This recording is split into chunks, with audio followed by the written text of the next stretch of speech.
కర్నూలు జిల్లా ఆలూరు నియోజకవర్గంలో TDP incharge Vaikuntham జ్యోతి విస్తృతంగా పర్యటించారు.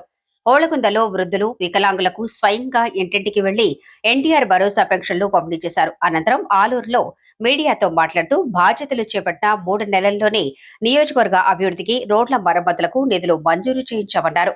పెంచిన పెన్షన్లు, తల్లికి వందనం వంటి సూపర్ 6 పథకాలను పక్కాగా అమలు చేస్తున్నామని, బళ్లారి కర్నూలు జాతీయ రహదారి సమస్యను కూడా పరిష్కరిస్తున్నామని తెలిపారు. ఈరోజు మన రాష్ట్ర ప్రభుత్వం ఎన్డీఏ కూటమి ప్రభుత్వం వచ్చిన తర్వాత మన రాష్ట్ర ముఖ్యమంత్రి చంద్రబాబు నాయుడు గారు, అలాగే ఉప ముఖ్యమంత్రి పవన్ కళ్యాణ్ గారు మన ఎన్డీఏ కూటమి ద్వారా సూపర్ 6లో ఆ రోజు ఎలక్షన్లో ఏదైతే చెప్పినారో అవన్నీ కంప్లీట్ చేసినారు. గత ప్రభుత్వంలో 3,000 ఇచ్చే పెన్షన్, వృద్ధాప్య పెన్షన్ అయితే కూడా 4,000 చేయడం జరిగింది. అలాగే మన హ్యాండిక్యాప్డ్ వాళ్ళకు కూడా 6,000 ఇస్తున్నారు. అలాగే హెల్త్ డయాలసిస్ పేషెంట్లు ఇట్లా వాళ్ళకు కూడా 10,000 చేయడం కూడా జరిగింది. ఇదంతా మన రాష్ట్ర ముఖ్యమంత్రి చంద్రబాబు నాయుడు గారు వల్లనే మనకు ఎన్డీఏ కూటమి ప్రభుత్వం వచ్చిన తర్వాతనే మనకు ఈ విధంగా అన్ని జరుగుతూ ఉన్నాయి. అలాగే సూపర్ 6లో ఆ రోజు చెప్పినవన్నీ, తల్లికి వందనం అయితేనేమి, మన పెన్షన్ అయితేనేమి, స్త్రీశక్తి బస్సు అయితే ఫ్రీ బస్సు అయితేనేమి, గ్యాస్ సిలిండర్లు అయితేనేమి, రైతు భరోసా అయితేనేమి, అన్నదాత సుఖీభవ అయితేనేమి, ఇలా అన్నీ కూడా కంప్లీట్ చేసినారు. ఏవైతే చెప్పినారో అవన్నీ చేశారు. అలాగే గతంలో ఉన్న ముఖ్యమంత్రి వైసీపీ జగన్మోహన్ రెడ్డి ఒక సైకోలాగా వృద్ధాప్య పెన్షన్లు కూడా మన ఆలూరు నియోజకవర్గంలో 2,220 పెన్షన్లు కూడా ఆయన తొలగించడం జరిగింది. అది ఎంత ఇబ్బంది అవుతుందనేది కూడా ఆయన తెలుసుకోకున్నట్టుగా ఒక సైకోలాగా ఆయన నిజంగా వృద్ధులకి వచ్చే పెన్షన్ కూడా తొలగించారు. అలాగే మన ప్రభుత్వం వచ్చిన వెంటనే ఆ పెన్షన్లు కూడా మళ్ళీ రిటర్న్గా కూడా సేమ్ ఎవరికైతే తొలగించాడో అవన్నీ కూడా ఇవ్వడం జరుగుతూ ఉంది.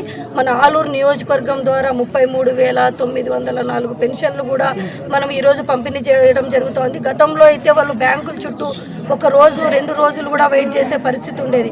అలా వృద్ధులు ఎవరైనా ఇబ్బంది పడకూడదనే ఉద్దేశంతో మన రాష్ట్ర ముఖ్యమంత్రి చంద్రబాబు నాయుడు గారు ఇంటింటికి పెన్షన్ అనే విధంగా ఇంటింటికి వృద్ధులకు ఉదయం 9 గంటల లోపలనే పెన్షన్ కార్యక్రమం అంతా కంప్లీట్ చేయడం జరుగుతూ ఉంది. అలాగే మన రాష్ట్ర ముఖ్యమంత్రి చంద్రబాబు నాయుడు గారు గతంలో చెప్పినట్లుగా వృద్ధులకు ఇంటికి రేషన్ కూడా సప్లై చేయడం జరుగుతూ ఉంది. ఇలా చూసుకుంటూ పోతే ప్రతి ఒక్క కుటుంబంలో మనం ఏ విధంగా ఇబ్బంది పడకూడదని ఎలా అయితే ఆలోచిస్తామో ఆయన ప్రతి ఒక్కరి ఇబ్బంది గురించి ఆలోచన చేసి, రాష్ట్ర ప్రభుత్వంలో ఉన్న ప్రతి ఒక్కరి గురించి ఆలోచన చేసి ఇవన్నీ స్కీమ్స్ కూడా డైరెక్ట్గా లబ్ధిదారులకు, డైరెక్ట్గా ప్రజలకు అందే విధంగా చేస్తూ ఉన్నారు.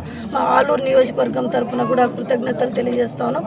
ఈరోజు మేము గొలుగుంద మండలంలో పెన్షన్ కార్యక్రమంలో పాల్గొనడం జరిగింది. ఇక్కడ వృద్ధులు ఉన్నారు. గత ప్రభుత్వం కంటే ఇప్పుడు చాలా బాగుందని చెప్తున్నారు.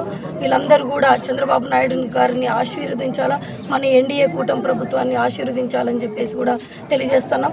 ఈ కార్యక్రమంలో ఈరోజు మన మండల తెలుగుదేశం పార్టీ నాయకులు, బీజేపీ నాయకులు, జనసేన నాయకులు పాల్గొన్నారు. ప్రతి ఒక్కరికి కూడా పేరు పేరున కృతజ్ఞతలు తెలియజేస్తాం.